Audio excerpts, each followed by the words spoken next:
ত্রিদেশীয় ওয়ানডে সিরিজের ফাইনাল চূড়ান্ত। সিরিজ থেকে বিদায় নিয়েছে দক্ষিণ আফ্রিকা। ফাইনালে মুখোমুখি হবে পাকিস্তান ও নিউজিল্যান্ড। ম্যাচটি শুরু হবে আগামীকাল শুক্রবার বিকেল ৩টায়।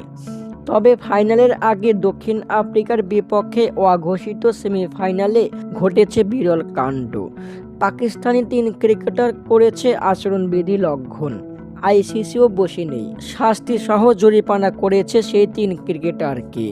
প্রোটিয়াদের বিপক্ষে ম্যাচে একের পর এক মেজাজ হারাতে দেখা যায় ৩ পাকিস্তানি ক্রিকেটারকে।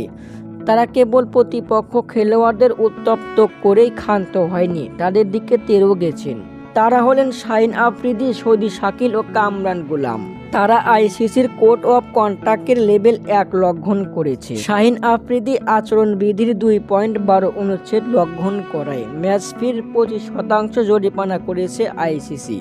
কামরান গুলাম আচরণবিধির ২.৫ অনুচ্ছেদ লঙ্ঘন করায় ম্যাচ ফির ১০% জরিমানা করেছে আইসিসি।